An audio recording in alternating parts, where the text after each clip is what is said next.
High command Ghulam ಮೇರೆಗೆ D K Shivakumar ಡೆಲ್ಲಿಗೆ ಹೋಗಿದ್ದಾರೆ ಅಂತ ಚರ್ಚೆ ಸರ್, ಏನ್ ಸರ್ ವಾಸ್ತವ ಏನ್ ಸರ್?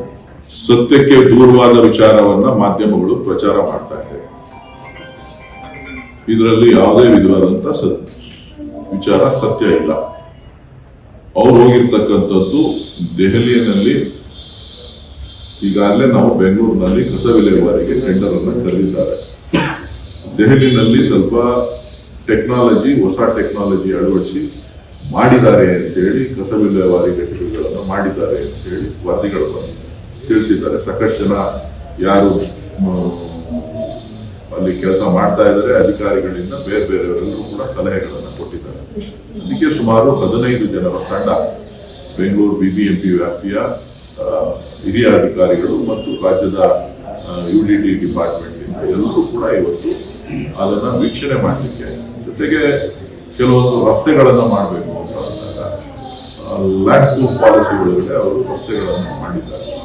ಸೊ ಅದನ್ನು ಯಾವ ರೀತಿ ಎಫೆಕ್ಟಿವ್ ಆಗಿ ಕೆಲಸ ಮಾಡ್ತಾ ಇದೆ, ಹೊಸ ರಸ್ತೆಗಳನ್ನು ಮಾಡಬೇಕು ಅಂದ್ರೆ ಯಾವ ರೀತಿಯಾಗಿ ನಾವು ಮಾಡಬಹುದು ಚಿಂತನೆಗಳನ್ನ ಅಭಿವೃದ್ಧಿ ವಿಚಾರದಲ್ಲಿ ಅಲ್ಲಿಯ ನಗರಾಭಿವೃದ್ಧಿ ಇಲಾಖೆ ಜೊತೆ ಅವರು ಸಮಯವನ್ನ ಕೇಳಿದ್ರು. ಅವರು ಇವತ್ತು ಸಮಯ ಕೊಟ್ಟಿರೋದ್ರಿಂದ ಇವತ್ತು ಎಲ್ಲರೂ ಕೂಡ ಅಧಿಕಾರಿಗಳು ಹೋಗಿದ್ದಾರೆ. 3-4 ಮೀಟಿಂಗ್ಗಳಿಗೆ ಮುಗಿದ ತಕ್ಷಣ ಸಂಜೆ ವಾಪಸ್ ಹೈಕಮಾಂಡ್ ಭೇಟಿ ಮಾಡಬೇಕು ಅಂತ ಏನು ಹೇಳೂ ಇಲ್ಲ. ಶಿವಕುಮಾರ್ಗೆ ಹೈಕಮಾಂಡ್ ಯಾವಾಗಲೂ ಡೆಲ್ಲಿಗೆ ಹೋದಂತ ಸಂದರ್ಭದಲ್ಲೆಲ್ಲೂ ಕೂಡ ಭೇಟಿ ಮಾಡಿ ಮಾತನಾಡತಕ್ಕಂಥದ್ದು, ಜೊತೆಲಿ ಹೋಗಿ ಅಲ್ಲಿ ಅವ್ರ ಜೊತೆ ಹೋಗಿ ಹಲವಾರು ವಿಚಾರ ವಿನಿಮಯಗಳನ್ನು ಮಾಡ್ತಕ್ಕಂಥದ್ದು ಸರ್ವೇ ಸಾಮಾನ್ಯನೇ ಹೊರತು ಡಿ ಕೆ ಶಿವಕುಮಾರ್ ಅವರು ತಿಂಗಳಿಗೆ 2 ಸಾರಿ ನಾನು ದೆಹಲಿ ಭೇಟಿ ಕೊಡ್ತಾನೆ ಇರ್ತಾರೆ ಹೈಕಮಾಂಡ್ ಪಕ್ಷದ ಅಧ್ಯಕ್ಷರಾಗಿ.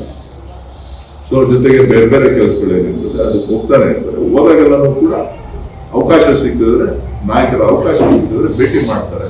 ಆದ್ರೆ ಇದಕ್ಕೆ ಅರ್ಥ ಕಲ್ಪಿಸಬೇಕಾದಂತ, ಬೇರೆ ಅರ್ಥ ಕಲ್ಪಿಸುವಂತ ಅವಶ್ಯಕತೆ ಇಲ್ಲ. ನನಗೆ ಮಾಹಿತಿ, ನನಗೆ ಗೊತ್ತಿರುವ ಹಾಗೆ ಯಾವುದೇ ಈ ನಿಮ್ಮ ಮಾಧ್ಯಮಗಳಲ್ಲಿ ವರದಿ ಆಗ್ತಾ ಇದೆ, ಆ ಮಾಧ್ಯಮಗಳಲ್ಲಿ ವರದಿ ಆಗ್ತಾ ಇರ್ತಕ್ಕಂಥದ್ದು ಸಂಪೂರ್ಣ ಸುಳ್ಳು. ಸರ್, ಈಗ ತುಮಕೂರನ್ನ ಗ್ರೇಟರ್ ಬೆಂಗಳೂರು ವ್ಯಾಪ್ತಿಗೆ ಸೇರಿಸಬೇಕು ಅಂತ ಪರಮೇಶ್ವರ್ ಅವರು ಮತ್ತು 70 ಕಿಲೋಮೀಟರ್ ದೂರದಲ್ಲಿದೆ. ರಾಮನಗರ ಬೆಂಗಳೂರು ದರ್ಶನ ಆಗಿದೆ. ತುಮಕೂರನ್ನು ಕೂಡ ಸೇರಿಸಿದ್ರೆ ಇನ್ನಷ್ಟು ಡೆವಲಪ್ ಆಗುತ್ತೆ. ಇದು ಸರ್ಕಾರದ ತೀರ್ಮಾನ ಆಗ್ತದೆ. ಅವರು ಗೃಹ ಇಲಾಖೆಯ ಹಿರಿಯ ಸಚಿವರಿದ್ದಾರೆ.